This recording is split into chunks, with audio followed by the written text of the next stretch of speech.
Hi, I'm Bethany Zell. I'm the Program Director for Healthy You at Cary Medical Center, and we are here today for Wellness Wednesday Live on the topic of cancer-fighting foods. And I just want to preface this talk on just by saying that, no food is going to guarantee that you'll never have cancer or that your cancers will be reversed if you start incorporating them. But the foods that I'm going to be sharing today all have studies associated with them that show some kind of cancer, either preventive benefit or kind of a cancer restorative benefit that goes with them, that have been tested and researched and have documented studies behind them. But again, I just want to preface that no food is a cure-all, and so we're not touting that any of these would be miraculous cures of all cancers, or, if you start boosting up on some of these, that you'll never get cancer. But we all need to be as vigilant as we can to incorporate as many great foods into our diets as we're able to, kind of preserve and boost up our immune systems.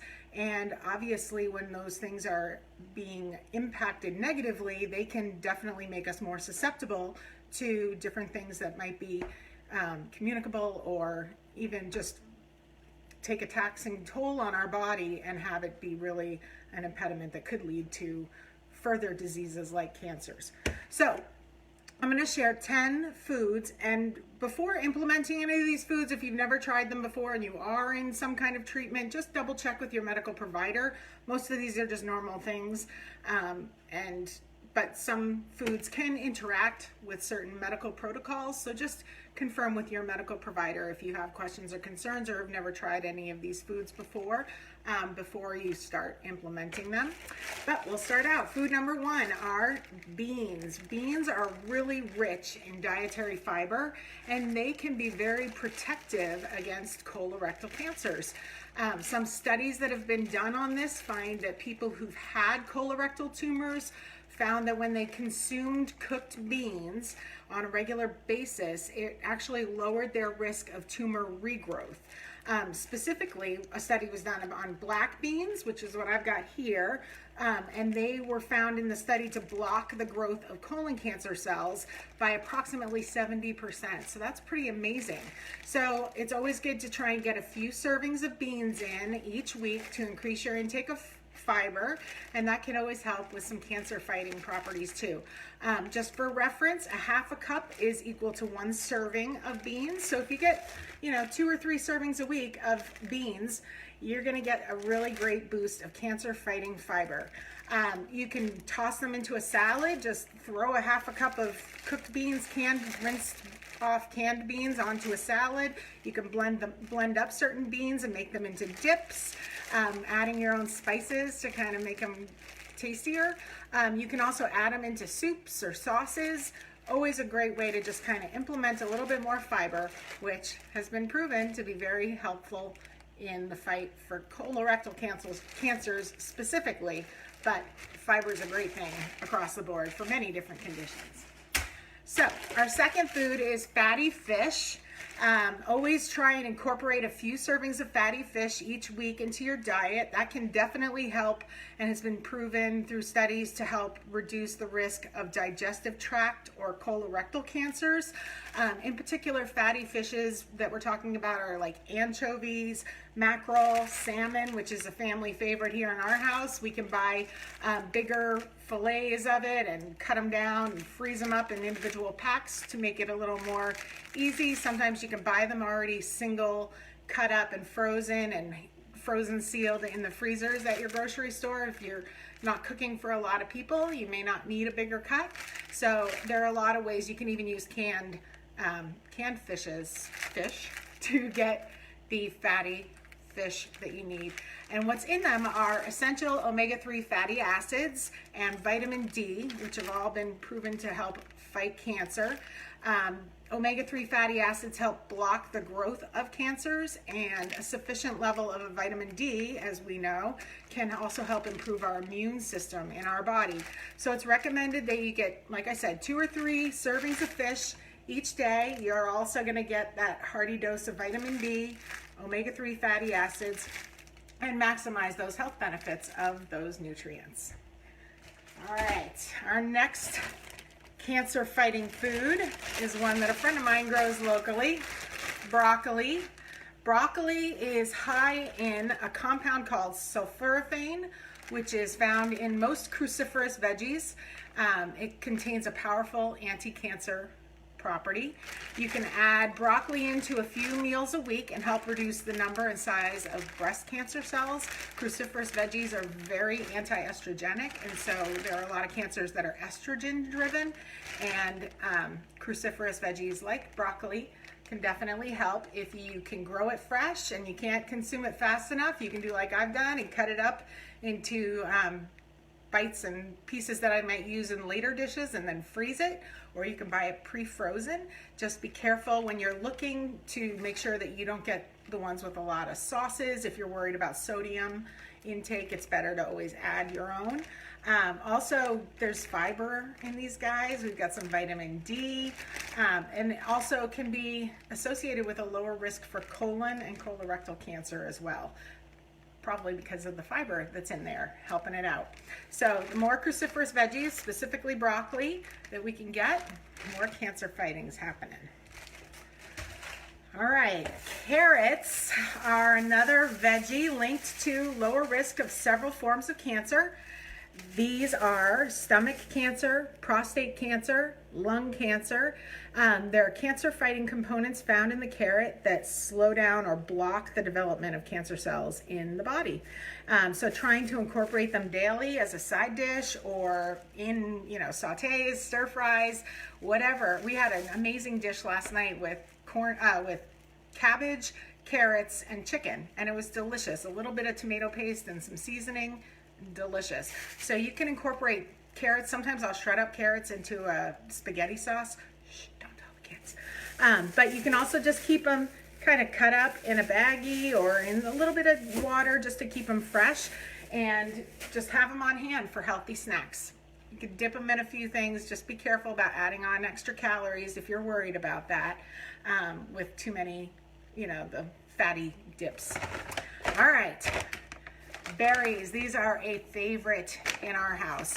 Berries contain a lot of anthocyanins, which are a plant pigment that has antioxidant properties, and those antioxidant properties have been linked to a reduced chance of cancer. People with colorectal cancer have been shown to have it slowed up to 10% when they are treated with a berry extract for multiple weeks. Freeze-dried blackberries have also been shown to slow the progression of oral cancers and esophageal tumors, as well as inhibiting some of the biomarkers of those diseases. So trying to aim for 1 or 2 servings of berries in your daily diet is a great way to get the best results if you're looking for that kind of antioxidant help. Beth says she adds black beans to their tacos. Yes, it's awesome. I mean, you can even make a great burrito out of it. Throw on those toppings on top with maybe even a little bit of rice. I know my husband's always into black beans and rice over here. He's ahead of his time in the cancer fighting world. So berries, you can blend them up in smoothies. You can make a healthy cobbler out of them. If you want a little sweet, you can throw them in your cereal with a little bit of milk in place of sugar. All different ways. You can just eat them straight. They're great. A little bit of yogurt. Sometimes I'll just do a little bit of yogurt and sprinkle a little uncooked oatmeal on top, kind of simulate a granola, lazy man's granola, I guess. Great way to get those berries in. And this is an affordable way to do it. If you can't afford, fresh ones can be a little more pricey and not always in season.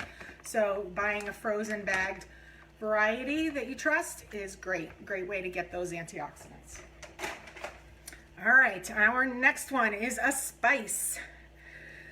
It is cinnamon, and cinnamon is known for a lot of different health benefits, such as easing inflammation, reducing our blood sugar. It's also helpful in blocking the spread and growth of some cancer cells. It also reduces some risks of dying from cancers. So studies have revealed that actually the essential oil, which is one of the ways I use it, can reduce the size of tumors and suppress the development of neck and head cancers. So any way that you're able to implement cinnamon, I know I have a friend who's allergic to cinnamon, and that to me is just really sad. I'm sorry for her. I really enjoy it. I've been using actually a drop of the oil in my morning coffee. It's delicious. It is delicious. So you can do it as an essential oil, which you can also use in cooking, or you can just add a sprinkle onto your cereal, add it onto your oatmeal, sprinkle it on an apple, whatever you want to do. Sprinkle it on some yogurt. Amazing, versatile spice. The best recommendation for cancer fighting is 1 to 2 teaspoons of it daily. So if you're in a higher risk category for certain cancers, you might want to look at increasing. Some people can, you can buy it sometimes as a capsule form. If you really don't like the taste of cinnamon, you can buy it in a capsule form and use it as a supplement in that form. But again, just double check with your provider. Make sure it's not going to have a problem for you with anything that you might currently be taking or using. All right, another great spice that I don't actually have the spice for, it actually comes from a root, is turmeric. I use the essential oil, and again, this is another one of the ones that I put in my morning coffee. I also use ginger, which also I've read a lot about ginger, but it's not on this list. Turmeric is another really bold yellow golden color spice used in a lot of Indian dishes. The active ingredient in this spice is curcumin, and that's a chemical antioxidant which has anti-inflammatory and anti-cancer effects. People with colon cancer can reduce their number of lesions by up to 40% by adding turmeric to their daily meals.